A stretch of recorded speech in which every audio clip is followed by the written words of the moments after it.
الحمد لله نحمده ونستعينه ونستغفره ونؤمن به ونتوكل عليه ونعوذ بالله من شرور أنفسنا ومن سيئات أعمالنا من يهده الله فلا مضل له ومن يضلله فلا هادي له وأشهد أن لا إله إلا الله وحده لا شريك له وأشهد أن سيدنا وسندنا وحبيبنا ومولانا محمدا عبده ورسوله اللهم صل على محمد وعلى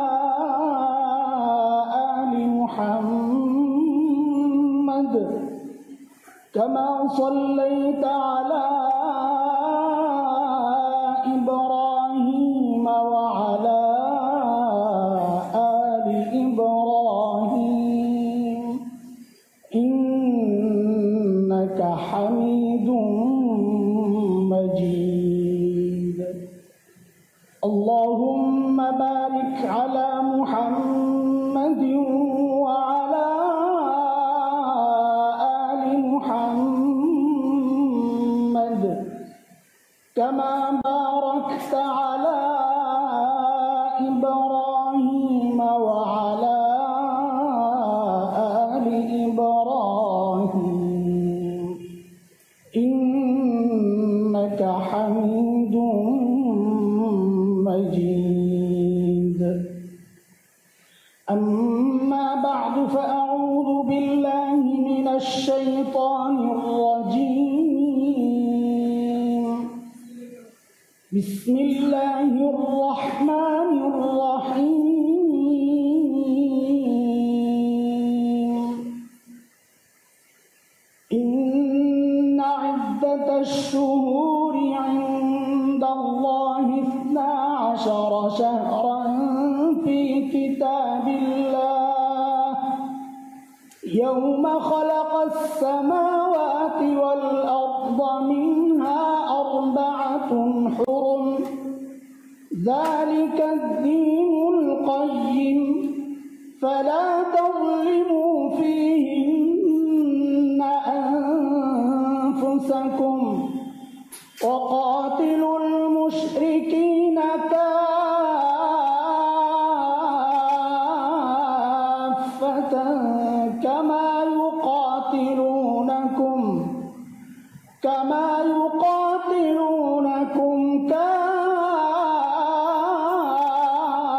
كافة واعلموا أن الله مع المتقين آمنت بالله صدق الله العلي العظيم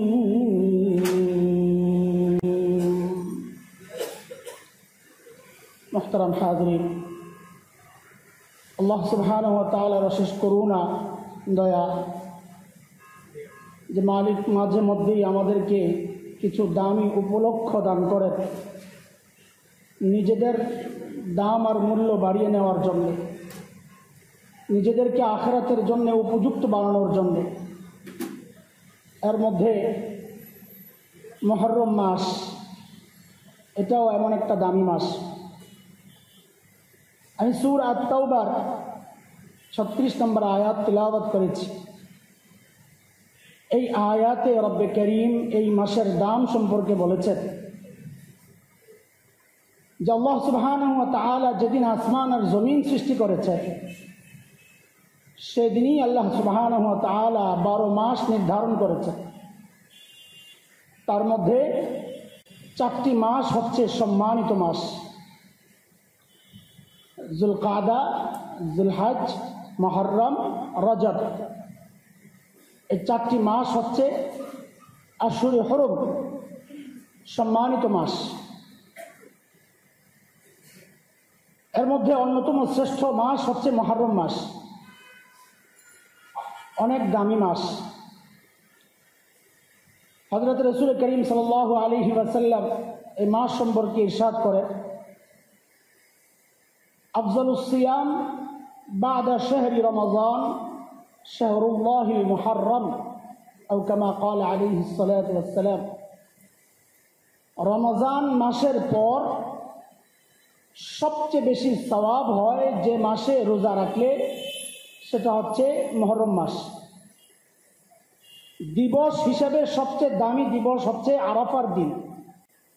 রোজার দিক থেকে যে সবচেয়ে বেশি সওয়াব হয় রমজানের পরে রোজা, আরাফার রোজা, যার সম্পর্কে আল্লাহ রাসূল বলেছেন, লা সিয়ামান সাওমু ইয়াউমি আরাফা আহতাসিবু আলা আল্লাহি আন ইউকাফিরা আস-সানাতা আল্লাতী ক্বাবলাহু ওয়াস-সানাতা আল্লাতী বা'দাহু। আরাফার রোজার এত সওয়াব যে আমার আশা, আল্লাহ তাআলা আরাফার দিনে যে রোজা রাখবে তার পেছনের 1 বছর এবং সামনের বছরের যত গুনাহ আছে আল্লাহ মাফ করে দেবে। এটা হচ্ছে আরাফার দিন, 9 জিলহজ। কিন্তু মাস হিসেবে, গোটা মাস হিসেবে মুহররম মাস হচ্ছে রমজানের পরে শ্রেষ্ঠ মাস। এই মাসের রোজাগুলো বেশি সওয়াবের এবং আমাদের জন্য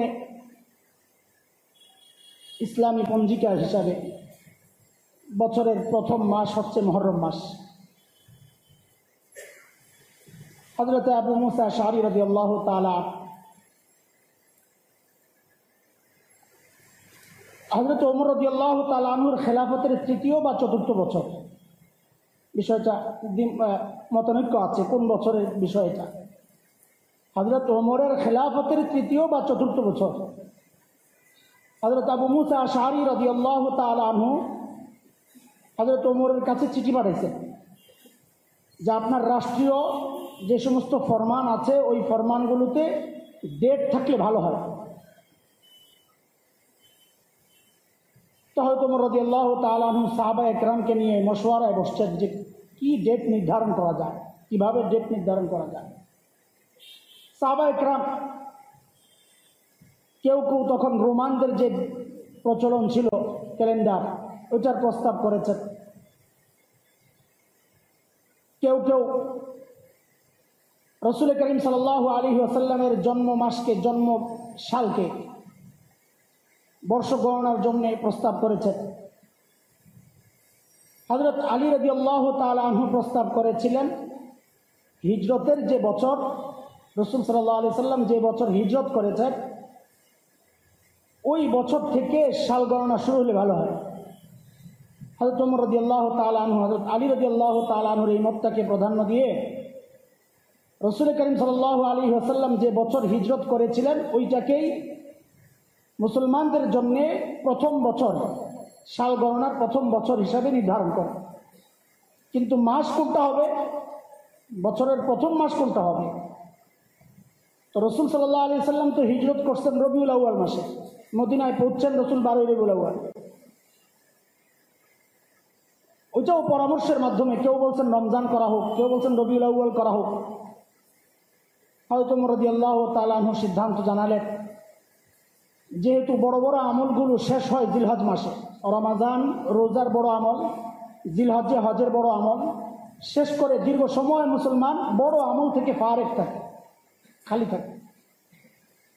তো যেন বছর শেষ হয়েছে, জিলহজে যেন বছর শেষ হয়েছে, এই জন্য তিনি মুহররম মাসকে বছরের প্রথম মাস হিসাবে নির্ধারণ করেছেন। কিন্তু কথাটা এই জন্য বলছি যে আমাদের জন্য কতটা দুর্ভাগ্য, রাগ করেন না, কষ্ট নিয়েন না। আমি যদি জিজ্ঞেস করি তো আমার ধারণা, এটা ভুল হইতে পারে আমার, যে 80% মানুষ জানেও না এখন হিজরতের কততম সাল চলছে। এটা আমাদের জন্য কত বড় দুর্ভাগ্য। ইংরেজি কোন সাল চলে এটা 100% মানুষ জানে, এটা আমার ধারণা। একদম 0% হয়তো বাদ যেতে পারে বাচ্চা টাচ্চা, সবাই জানে ইংরেজি কোন বছর চলছে, কোন সাল চলছে, সবাই জানে। কিন্তু হিজরতের আরবি সাল, এটাকে আরবি মনে করেন না যে ভিন্ন ভাষার একটা সাল গণনা, এটা না, এটার সাথে আমাদের দিন সম্পৃক্ত। দুর্ভাগ্য যে আমাদের সমাজে প্রচলিত আমাদের ভাষাটাও বহু আল্লাহর বান্দা পাওয়া যাবে যা বাংলার কত বছর চলছে এটাও জানে, বাংলা কোন মাস চলে আজকে কয় তারিখ এটাও জানে, অথচ ইংরেজি জিজ্ঞেস করেন জানে। আপনি ভাবছেন ইন্টারন্যাশনালটা জানে, এটা জানলেই তো ভালো, আমি ইন্টারন্যাশনাল ম্যান, লোকাল মানুষ নাকি আমি? না না, ইংরেজি যে সাল এটা ইংরেজি সাল না, এটা খ্রিস্টীয় সাল, এটা আমাদের জানা দরকার। ইংরেজি বর্ষ গণনা আমরা যেটাকে ইংরেজি বলি, আমরা লিখি খ্রিস্টাব্দ, ইংরেজি না, ইংরেজি না, এটা খ্রিস্টানদের অষ্টম পোপ গ্রেগরি, আপনারা জানেন এটা ইতিহাস। হযরত ঈসা আলাইহিস সালাতু ওয়াস সালামের প্রায় 1600 বছর পর 1582 খ্রিস্টাব্দে শুরু হয়। তখন প্রচলন ছিল প্রাচীন রোমানদের জুলিয়ান ক্যালেন্ডার, আপনারা জানেন। এই অষ্টম পোপ গ্রেগরি সে ওই জুলিয়ান ক্যালেন্ডারকে সংশোধন করে, সংস্কার করে হযরত ঈসা আলাইহিস সালাতু ওয়াস সালামের জন্ম সালকে ভিত্তি ধরে নতুন বর্ষ গণনা শুরু করে, যার নাম দেয় গ্রেগরিয়ান ক্যালেন্ডার। না, এটার সাথে ধর্ম জড়িত, হযরত ঈসা আলাইহিস সালাতু ওয়াস সালামের জন্মের সাথে এই সাল জড়িত। হযরত ঈসা আলাইহিস সালাতু ওয়াস সালামকে একজন নবী হিসাবে আমরা শ্রদ্ধা করি, সম্মান করি, এবং তাকে অসম্মান করা বেঈমান হওয়ার জন্য যথেষ্ট। সূরা বাকারা আয়াত 285 এমনটাই বলেছেন আল্লাহ সুবহানাহু ওয়া তাআলা, লা নুফাররিকু বাইনা আহাদিন মির রুসুলিহি, সব নবীদের উপর ঈমান আনা এটা আমাদের ঈমানের মৌলিক বিষয়। মানা না, ঈমান আনা, মানা না, মানব একজনকে। সেই হিসাবে ইংরেজি এই বর্ষ গণনা যেটা, এটা ইংরেজি না, ইন্টারন্যাশনাল না, এটা খ্রিস্টিয়ান ক্যালেন্ডার এটা। কিন্তু এটা প্রায় সবাই জানি, দুর্ভাগ্য না নিজের মাতৃভাষাটা জানি, আরবিটা তো জানি না। এটা আমাদের জন্য চরম দুর্ভাগ্য। আমরা আলহামদুলিল্লাহ আমাদের মাদ্রাসাগুলোতে আমরা এর প্রচলন রেখেছি। আমাদের মাদ্রাসাগুলো পরিচালিত হয় আরবি মাস হিসেবে, আরবি মাস হিসেবেই আমাদের মাদ্রাসাগুলো পরিচালিত হয়। আমাদের পরীক্ষাগুলো আরবি মাস হিসেবেই হয়।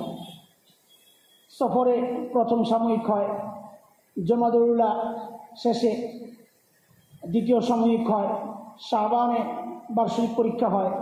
এইভাবেই আমাদের মাদ্রাসাগুলো চলছে আলহামদুলিল্লাহ। সবার কাছেই আমাদের এই আবেদন, দ্বীন আর শরীয়তের সাথে সম্পৃক্ত যে বিষয়গুলো, এগুলোকে প্রাধান্য দেই। মুহররমের শিক্ষা এটাও একটা, কেন আমি সামনে আসতেছি।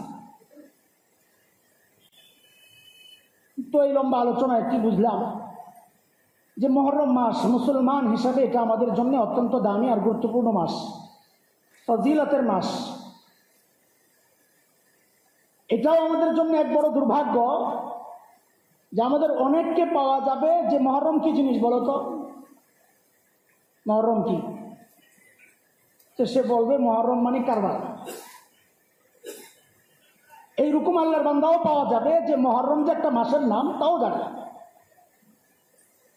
এবং আরবির প্রথম মাস এটাও জানে না, মাসের নাম তাও জানে না। সে জানে মুহররম মানে হচ্ছে কারবালার এক হৃদয় বিদারক ঘটনা যার সাথে সম্পৃক্ত, এটা হচ্ছে মুহররম।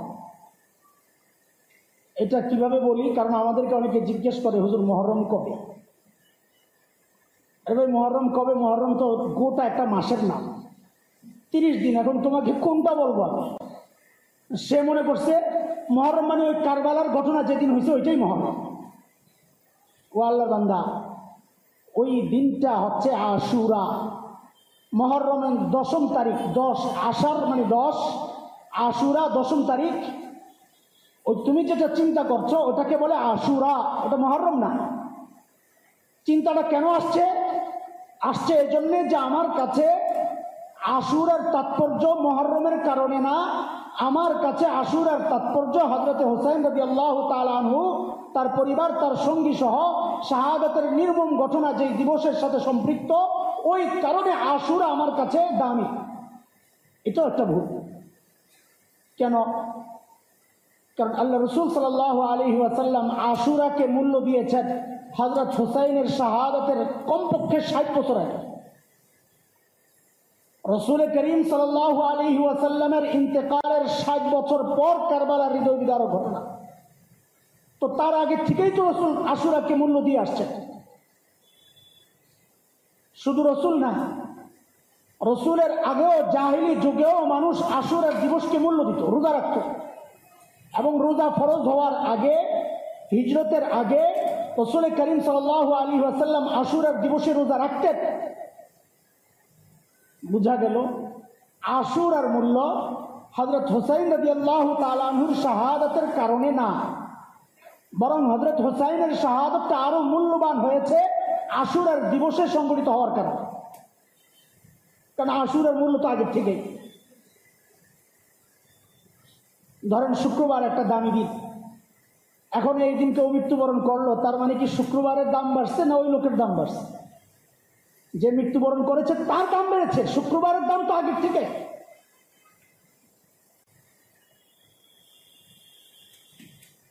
আশুরার দাম এত কেন? মহরমের দাম এত কেন? ভাই, এই কেন তালাশ করা আমার জিম্মাদারি না। এই দিন যিনি তৈরি করেছেন, যিনি বানিয়েছেন, তিনি জানেন এটা কেন মূল্যবান। আমি আর পিছনে ছুটব না। আমার কাজ হচ্ছে আমার নবী যা করেছেন আমি তাই করব। এখন আশুরাকে মূল্যবান বানানোর জন্যে এটাও আরেক সমস্যা। কয়টা বলবো? আশুরাকে মূল্যবান বানানোর জন্য আবার আমাদের মধ্যে বহু মানুষ আছেন, বহু ভালো মানুষ আছেন, জান্নাওয়ালারাই আছেন, যারা বহু হিস্ট্রি বর্ণনা করে আপনাদেরকে শোনাবে যে আশুরার দিন এই এই এই এই বিষয়গুলো হয়েছে, এই জন্য আশুরা দামি। এর মধ্যে একটা, হযরত আদম আলাইহিস সালাতু ওয়াস সালাম এবং আম্মা জান হাওয়া রাদিয়াল্লাহু তাআলা আনহা দীর্ঘদিন বিচ্ছেদের পর যে সাক্ষাৎ হয়েছিল সেটা ছিল আশুরার দিন। এক, হযরত ইব্রাহিম আলাইহিস সালাতু ওয়াস সালাম, তার আগে হযরত নূহ আলাইহিস সালাতু ওয়াস সালাম,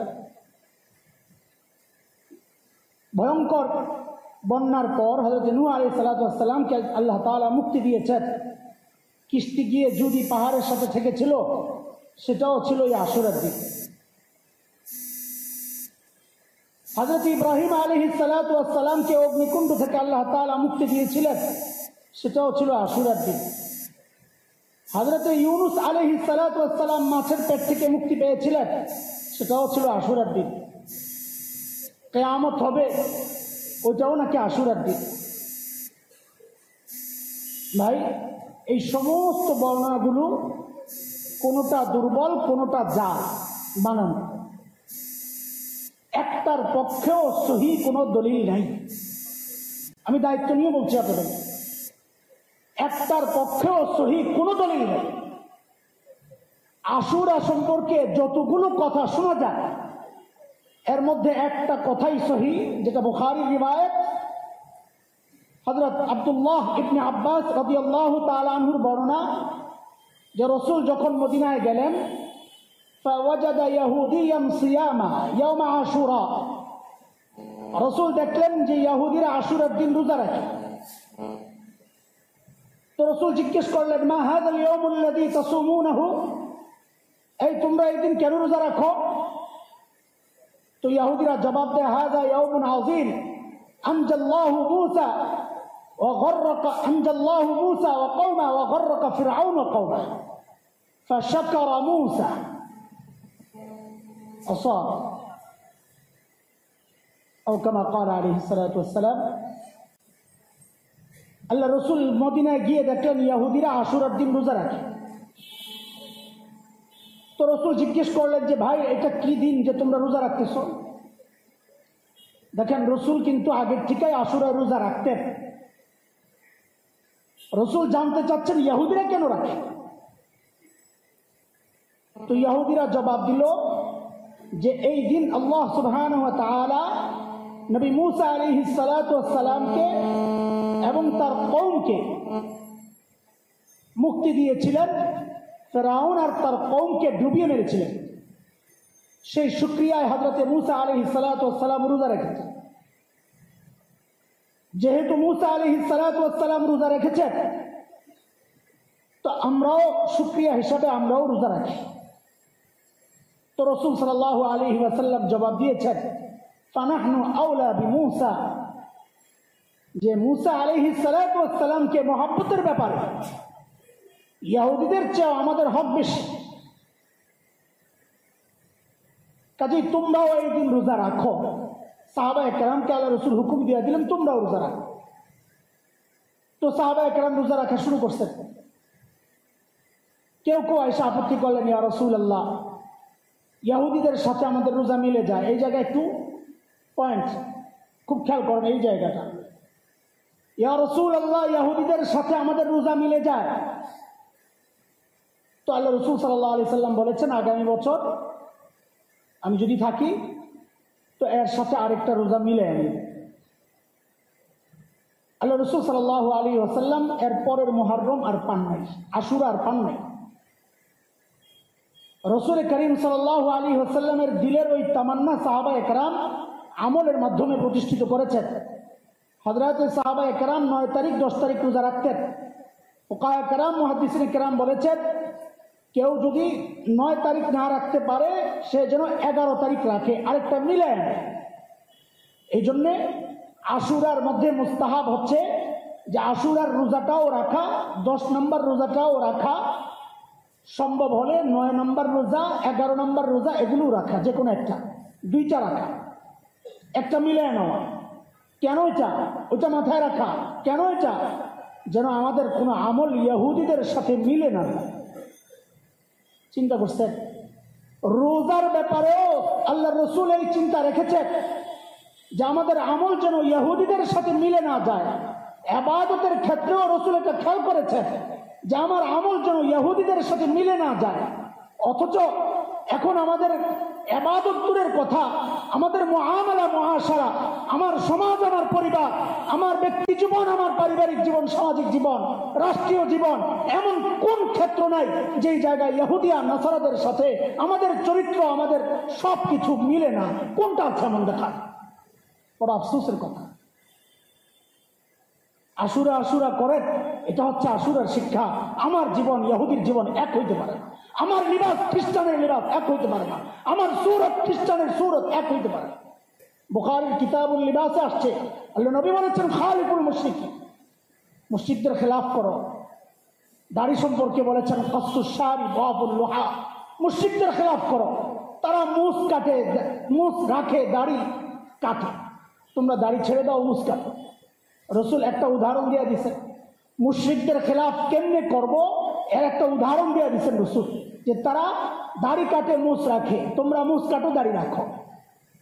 এইভাবে স্পষ্ট করে রসুল বলার পরেও আমরা ওই আগেরটাই করছি, আবার আশুরাও পালন করি।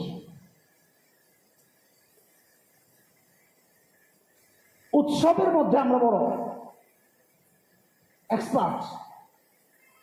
আর এই সমাজে এই আশুরার দিনটা একটা বিশেষ ঘটনার কারণে ভিন্ন দিকে ডাইভার্ট হয়ে গেছে। এটা যে একটা মূল্যবান দিন, আমলের দিন, ওটা ভুলে দিচ্ছি আমরা। এখন সবাই অপেক্ষায় থাকে কখন তাজিয়া মিছিল আসবে, সব ওই অপেক্ষায় বসে আছে।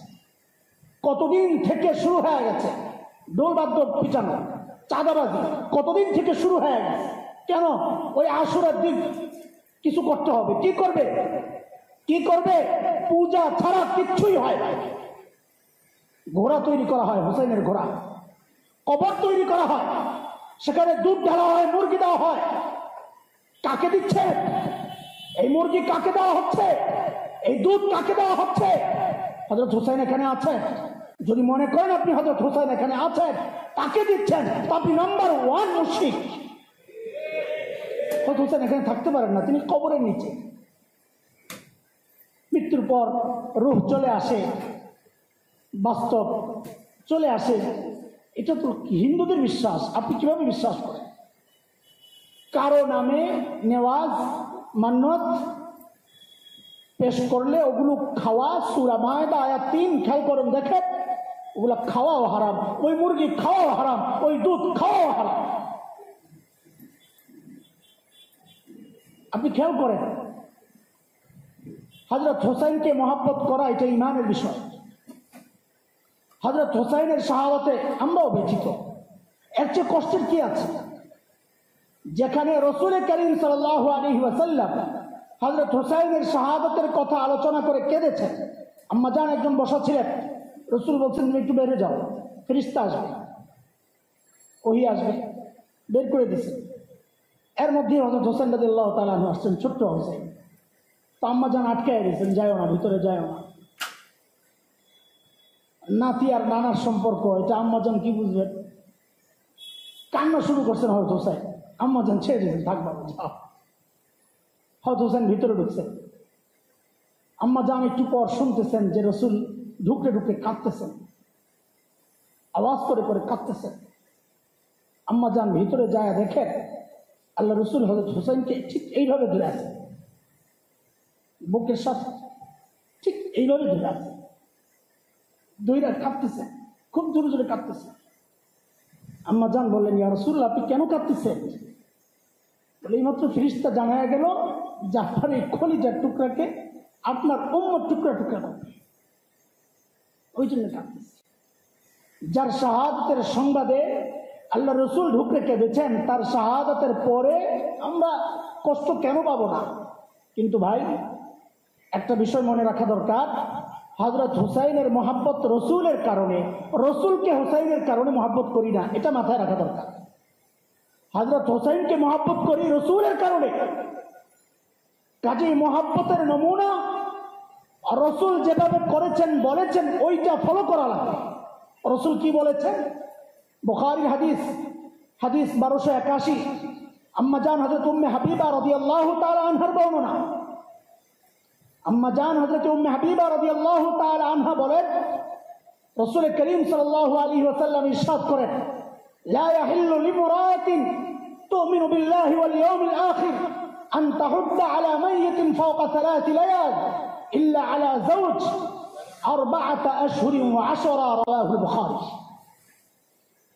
হযরত আম্মা জান উম্মে হাবিবা রাদিয়াল্লাহু তাআলা আনহা বর্ণনা করেন, কোন নারীর জন্য যে ঈমানদার কোন নারীর জন্য জায়েজ নাই কোন মাইয়তের উপর 3 দিনের বেশি কান্না করা, শোক প্রকাশ করা, কান্না না, মাফ করবেন, কান্না না, শোক প্রকাশ করা।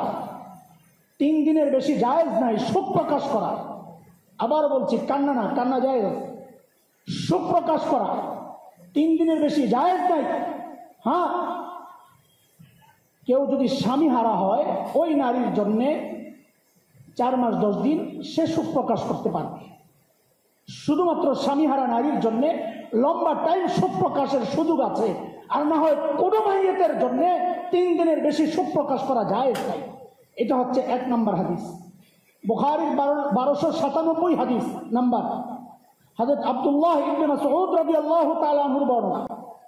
হযরত আব্দুল্লাহ ইবনে মাসউদ বলেন, শোকে কাতর হয়ে কেউ যদি গন্ডা দেশে আঘাত করে, কাপড় ছিঁড়ে বুক ফাড়ে, জাহেলদের মতো, জাহেলি যুগের মানুষের মতো চিৎকার চেঁচামেচি করে, সে আমার উম্মতের অন্তর্ভুক্ত না, নাউযুবিল্লাহি মিন যালিক। বলেন আপনারা, হযরত হুসাইনের জন্য ব্যথা আমাদের দিলে নাই? কারো যদি হুসাইনের জন্য দিলে ব্যথা না থাকে, আপনার ঈমান নিয়ে সমস্যা আছে, সন্দেহ আছে। হুসাইনকে মহব্বত করা এটা ঈমানের বিষয়। মহব্বত করি, কিন্তু ওই মহব্বতের প্রকাশ হবে আল্লাহর হাবিবের দেখানো তরিকায়, নাইলে এটা মহব্বত না, মহব্বতের নামে দিন বিকৃত করা। নিঃসন্দেহে, কোনো সন্দেহ নেই। বুক চাপড়ানো, হাই হোসাইন করা, এটা শরীয়তের কোনো পদ্ধতির মধ্যে এটা জায়েজ নাই। একে তো শোক প্রকাশ করা জায়েজ নাই, এটা খারাপ। দ্বিতীয়ত বুক চাপড়ানো, এটাই খারাপ। মুখে আঘাত করা, এটাই খারাপ। শরীরে আঘাত করা, এটাই খারাপ। বরং আমাদের বড়রা কি বলেছেন জানেন? বড়রা বলেছেন এটা আল্লাহ তাআলার এক ফয়সালা। কেউ যখন আল্লাহর একান্ত বান্দাকে কষ্ট দেয়, আল্লাহ তাআলা তার শাস্তি তার নিজের হাতেই নিজেকে দেওয়ায়। আবু লাহাব সম্পর্কে সূরা লাহাবের মধ্যে কি আসছে? হাম্মালাতাল হাতাব। আবু লাহাবের বিবি লাকড়ি মাথায় করে করে বেড়াবে, শুকনো লাকড়ি। কেউ কেউ এই কথার ব্যাখ্যা করেছেন জাহান্নামে আবু লাহাবের শাস্তির জন্য আবু লাহাবের বিবি লাকড়ি তালাশ করে করে আনবে। এই ব্যাখ্যা কেউ কেউ করেছে। কেন? কারণ এটা আল্লাহ তাআলার একটা ফয়সালা। কেউ যখন তার হাবিবকে কষ্ট দেয় তো আল্লাহ তাআলা তার আপনজনকে দিয়েই তাকে শাস্তি দেয়। এটা আল্লাহর ফয়সালা। পারস্য সম্রাট ছিল খসরু পারভেজ। সে তার গভর্নর ইয়ামানের, বাজান নাম, ইয়ামানের গভর্নর ছিল তখন। পারস্যের অন্তর্ভুক্ত ছিল তখন ইয়ামান। সে বাজানের মাধ্যমে খবর পাঠাইছে, দুধ পাঠাইছে, মদিনা থেকে রসুলকে ধরে নিয়ে পারস্য নিয়ে দিতে। দেখেন, দুধ যখন মদিনায় পৌঁছে আল্লাহ রসুল সাল্লাল্লাহু আলাইহি সাল্লাম দুধদেরকে হেসে হেসে বলেন, ঠিক আছে আমাকে ধরে নিবা, সকালে আইসো। ঠিক আছে। সকালে তারা যাওয়ার পর রসুল দুধদেরকে বলতেছেন সিদ্ধান্ত পরিবর্তন হয়ে গেছে, তোমরা চলে যাও। তো দুধরা তো এমনি ছেড়ে দেবা, কেঁদে বাঁচি। দুইজন আসছে রসুলকে ধরার জন্য, তাদেরও তো কলিজায় পানি নাই। রসুল যখন ওই কথা বলেছেন তারা সুযোগ পাইছেন চলে যাওয়ার জন্য। বাজানকে যা বলছেন যে মোহাম্মদ তো বললো সিদ্ধান্ত চেঞ্জ হয়ে গেছে, এই জন্য আমরা চলে আসছি মোহাম্মদকে ছাড়াই। তো বাজান বলতেছেন মোহাম্মদ যা বলে সঠিক বলে, কিন্তু আমার কাছে তো কোনো নতুন কোনো ফরমান আসে নাই। এই কথা বলছে আর দেখে পারস্যের দিক থেকে দ্রুতগামী ঘোড়া দূর থেকে দেখা যাচ্ছে ধুলা উড়ে উড়ে আসতেছে।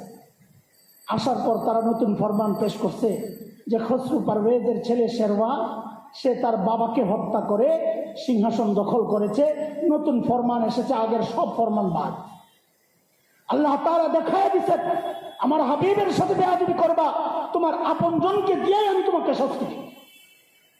আজকে যারা হুসাইনের মহাব্বতের নামে নিজেদেরকে ক্ষতবিক্ষত করছে, খোদার কসম খায়া বলি এটা আমাদের অন্তরের বিশ্বাস চেতনা। এই সমস্ত কুলাঙ্গাররা আম্মা জান হযরত আয়েশা রাদিয়াল্লাহু তাআলা আনহার উপর জিনার অপবাদ দিয়েছে। এই শাস্তি হিসাবে আল্লাহ তাআলা কিয়ামত পর্যন্ত হুসাইনের মহাব্বতের ওসিলায় তাদের নিজের হাতে তাদের বক্ষ ছিন্ন বিচ্ছিন্ন করবেন। এটা আল্লাহর পক্ষের শাস্তি। এটা হুসাইনের মহাব্বত কেন করে জানেন? একটা গুমর শোনাই আপনাদের। হুসাইনের মহাব্বত নবীর কারণে করে না, দ্বীনের কারণে করে না। যদি দ্বীন তাদের কাছে মূল বিষয় হতো, ভাই হুসাইনের মর্যাদা আলাদা, হযরত ওমরের মর্যাদা আলাদা। রসুলের নাতি হওয়ার কারণে হযরত হুসাইনের মর্যাদা এতটুকু। ইসলামের অবদান চিন্তা করলে হযরত হুসাইনের অনেক অবদান, কিন্তু হযরত ওমরের অবদানের ধারে কাছেও না। এটা চরম বাস্তবতা। কারণ হযরত ওমর জানতেন মানুষ না, আল্লাহর নবী হযরত ওমরকে আল্লাহর কাছ থেকে চেয়ে নিছেন, দোয়া করছেন আল্লাহর কাছে, আল্লাহুম্মা ইজ্জাল ইসলাম বিউমর ইবনুল খাত্তাব ওয়া আমর ইবনে হিশাম। আল্লাহ ইসলামকে আপনি বিজয় করেন, শক্তিশালী করেন ওমর ইবনুল খাত্তাব এবং আমর ইবনে হিশামের মাধ্যমে। আমর ইবনে হিশাম মানে আবু জাহেল। আবু জাহেলের নাম হইল আমর ইবনে হিশাম। ওমর ইবনে খাত্তাব অথবা আমর ইবনে হিশাম, শেষে আমর ইবনে হিশামের দোয়া নবী বাদ দিছিলেন, শুধু ওমরের জন্য আল্লাহর কাছে দোয়া করছেন, আল্লাহ ওমরকে মুসলমান বানায়া ইসলামকে জিন্দা করে দেন। আল্লাহ তাআলা নবীর দোয়া কবুল করছেন। তো হযরত ওমর জানতেন মানুষ না, হযরত ওমরকে আল্লাহ রসুল আল্লাহর কাছ থেকে চেয়ে নিছেন, চেয়ে নিছেন। মর্যাদা কি? ওমরের মর্যাদা কি? আমি আপনি হকের উপর থাকলে সর্বোচ্চ বলা হয় লোকটা হকপন্থী। হযরত ওমর সম্পর্কে নবী বলেছেন, দারাল হাক্কু হাইসু দারা, ওমর যেদিকে যায় হক তার পিছনে পিছনে যায়। মানে ওমর হকপন্থী না, হক ওমরপন্থী। ও দোস্ত, মুহররমে যদি শোক পালন করতে হয়, আমরা বলি না শোক পালন জায়েজ নাই, তর্কের খাতিরে যদি মেনে নেই যে শোক পালন করবা, তো 10 তারিখ কেন শুরু করলা? তোমার তো শোক পালন করার কথা পহেলা মুহররম থেকে, কারণ ইসলামের দ্বিতীয় খলিফা হযরত ওমরকে ইহুদির সন্তান আবু লুলু পহেলা মুহররমে হত্যা করেছে। হযরত ওমরের জন্য তো কোনোদিন কাঁদতে দেখলাম না, বরং চিত্র উল্টা, আরো ভয়ঙ্কর। কি সেটা জানেন? আহা মুসলমান, শিয়াদের প্রতি অনেকের দুর্বলতা, এই দুর্বলতা কাটানো দরকার, শিয়াদেরকে চেনা দরকার। মনে রাখেন, শিয়া হচ্ছে ইসলামের জন্য এক বিষাক্ত বিস্ফোরণ। শিয়া সম্প্রদায় ইসলামের জন্য এক বিষাক্ত বিস্ফোরণ। আজকে মধ্যপ্রাচ্য সহ গোটা অঞ্চলে আগুন লেগে আছে শিয়াদের কারণে। আজকে ফিলিস্তিনে মুজাহিদরা হামলা করতে পারছে না ওই হিজবুল্লাহর বাধার কারণে। আপনি মনে করেন না হিজবুল্লাহ ইসরায়েলের জন্য থ্রেট, ইরান আমেরিকার জন্য থ্রেট? এটা মনে করেন না, এটা মনে করার কোনো কারণ নাই। আমেরিকা কোনোদিন তার সন্তানের উপর হামলা করবে না। যদি করে, এতদিন ইতিহাস যা বুঝেছি আমাকে নতুন করে বুঝতে হবে। এটা বহু আগের থেকে বলে আসছি। ইরাকের কাছে মরণাস্ত্র আছে এটা সন্দেহ, ইরানের কাছে মরণাস্ত্র আছে এটা নিশ্চিত, ইরান স্বীকার করেছে। সন্দেহের কারণে ইরাকে হামলা হইল, নিশ্চিত বিষয়ের জন্য ইরানে কেন হামলা হইল না? এতদিন পর্যন্ত আমেরিকা মধ্যপ্রাচ্যে অবস্থান করছে, কই ইরানে তো হামলা হয় নাই। এগুলো বোঝা দরকার, আন্তর্জাতিক প্রেক্ষাপট, আগের ইতিহাস বোঝা দরকার। শিয়ারা ইসলামের জন্য কোনোদিন স্বস্তিদায়ক কোন সম্প্রদায় না। সারা জিন্দগি মুসলমানদের মধ্যে ফিতনা লাগায় রাখছে শিয়ারা। বলছিলাম পহেলা মুহররম হযরত ওমর শাহাদাত বরণ করেছে, তো শোক যদি পালন করতে হয় ওখান থেকে না শুরু করার কথা, বরং ঘটনা উল্টা। উল্টা কি? যে হযরত ওমরকে যে কুলাঙ্গার হত্যা করেছে আবু লুলু, অত্যন্ত দুঃখের সাথে কথাটা বলতে হয়, এই আবু লুলু এর কবরকে ইরানিরা ইরানে মাজার বানাইছে, বিশাল মাজার। এবং শুধু তাই না, আবু লুলু এর কবরের কাছে যাওয়াকে ইরানের শিয়ারা নিজেদের জন্য ইবাদত মনে করে। হযরত ওমরের প্রতি কত বিদ্বেষ তাদের, চিন্তা করেন। হযরত আবু বকরকে যারা গালি দেয়, হযরত ওমরকে যারা গালি দেয়, আম্মা জান আয়েশার উপর জিনার অপবাদ যারা দেয়, তারা যাই হোক নবীর আশিক, ইসলামের জন্য ভালো কিছু, এটা আমরা বলতে পারি না। হযরত হুসাইনের মহব্বতের মধ্যে কোনো স্বার্থ আছে? কি সেই স্বার্থ? কি সেই স্বার্থ? পরে নিষ্ঠুরি কি সেই স্বার্থ বের হয়ে আসবে, থলের বিড়াল বের হয়ে আসবে। সেই স্বার্থ হচ্ছে জাতীয়তাবাদ, ইসলাম না। হযরত হুসাইনের প্রতি মহব্বত জাতীয়তাবাদের কারণে, ইসলামের কারণে না। কি জাতীয়তাবাদ? কারণ হযরত হুসাইনের একাধিক স্ত্রী ছিল, এর মধ্যে একজন ছিলেন শহরবানু রাহিমাহুল্লাহ, পারস্য সম্রাটের মেয়ে। খেয়াল করেন, পারস্য সম্রাটের মেয়ে শহরবানু হচ্ছে হযরত হুসাইনের একজন স্ত্রী। ওই শহরবানুর ঘরে জয়নুল আবদিন, জয়নুল আবদিনের ছেলে ইমাম বাকের, ইমাম বাকেরের ছেলে হযরত, নামটা আমার মাথায় আসতো না, যাই হোক, ওই যে শিয়াদের 12 ইমামের যে বিশ্বাস, জাফর সাদেক, প্রথম হচ্ছে জয়নুল আবদিন, শহরবানুর প্রথম সন্তান, জয়নুল আবদিনের ছেলে ইমাম বাকের, বাকেরের ছেলে জাফর সাদেক রাহিমাহুল্লাহ। এরা সবাই সম্মানিত মানুষ, আমরা তাদেরকে ইজ্জত করি। শিয়াদের একটা গ্রুপ আছে যাদেরকে আমরা বলি ইসনা আশারিয়া, 12 ইমামের মতাদর্শী। এই 12 ইমামের 11 জন তাদের বিশ্বাস চলে আসছে। আরেকজন তারা মনে করে ইমাম মাহদী রাদিয়াল্লাহু তাআলা আনহু ওই বংশ থেকেই আসবে, 12 ইমাম তিনি পূর্ণতা দিবেন, 12 জন ইমাম। জাতীয়তাবাদ কোথায় দেখেন? হযরত হুসাইন, হাসান, 2 জনকে নবী বলেছেন তারা জান্নাতের সর্দার, যুবকদের সর্দার। ওয়াল হাসান ওয়াল হুসাইন সাইয়্যিদা শাবাবি আহলিল জান্নাহ, জান্নাতের যুবকদের সর্দার হচ্ছেন হাসান আর হুসাইন। উলামা হযরতের মত হচ্ছে হাসান হুসাইন 2 জনের মধ্যে হযরত হাসানের মর্যাদা বেশি, যার কারণে হযরত আলী কারামাল্লাহু ওয়াজহা খেলাফত ছাড়ার সময় দায়িত্ব কাকে দিচ্ছেন? হাসানকে দিচ্ছেন, হুসেনকে দেন নাই। হযরত আলী দায়িত্ব দিচ্ছেন হাসানকে, হুসাইনকে না। আমি হুসাইনকে খাটো করছি না, ভুল বুঝবেন না। দুইজনের মধ্যে সম্মানিত হচ্ছেন হযরত হাসান হুসাইনের তুলনায়। তো আমরা হুসাইন হুসাইন করি, হাসান গেল কোথায়? হযরত হাসানও তো শাহাদাত গ্রহণ করেছেন, হাসানের শাহাদাত নিয়ে আলোচনা নাই কেন? ওই দিবসটাকে শোক দিবস পালন করা হয় না কেন? কারণ হাসানের ঘরে তাদের মেয়ে নাই, হুসাইন তাদের জামাতা, শহর বারুর জামাই হযরত হুসাইন, শহর বারু পারস্য সম্রাটের মেয়ে, ইরানিদের জামাই হযরত হুসাইন, শহর বারু থেকে তাদের বারো ইমাম, তাদের বিশ্বাস অনুযায়ী এটা হচ্ছে জাতীয়তাবাদ। নিজের অঞ্চল, নিজের পূর্বপুরুষ, তাদের সাথে যার সম্পর্ক তাকে নিয়েই তাদের দিন।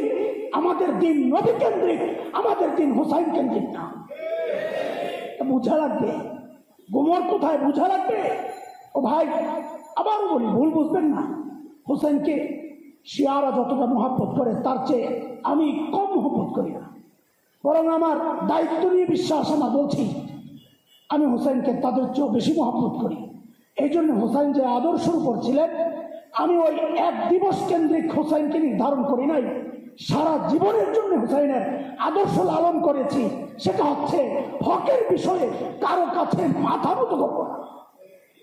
এটা হচ্ছে হুসাইনের শিক্ষা, এটা হচ্ছে মুহররমের শিক্ষা, এটা হচ্ছে আশুরার শিক্ষা। আশুরার শিক্ষা তাজিয়া মিসলিনা, আশুরার শিক্ষা হাই হুসাইন হাই হুসাইন করানো।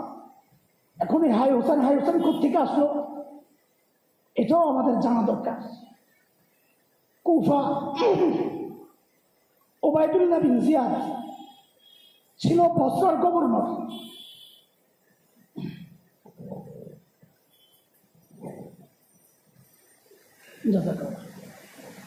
কুফার গভর্নর ছিলেন নোমান ইবনে বশির রাদিয়াল্লাহু তাআলা। ইয়াজিদ হযরত হুসাইন যখন কুফার দিকে রওনা দিয়েছেন, ইয়াজিদকে মিশর, বসরা, দামেস্ক সব গভর্নররা মেনে নিয়েছিল। শুধু মানেন নাই কুফার গভর্নর হযরত নোমান ইবনে বশির, তিনি মানেন নাই ইয়াজিদকে আমির হিসাবে।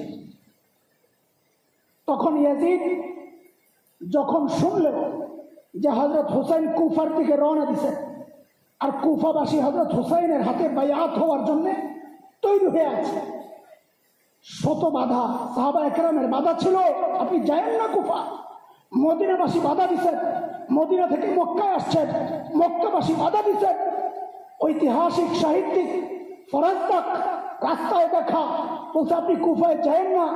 হযরত হুসাইন বলছেন আমি স্বপ্নে দেখছি নানাজি ইফতার নিয়ে বসে আছেন, আমি গেলে আমি নানাজির সাথে ইফতার করার জন্য অস্থির হয়ে আছি, আমাকে কুফায় যেতে দাও।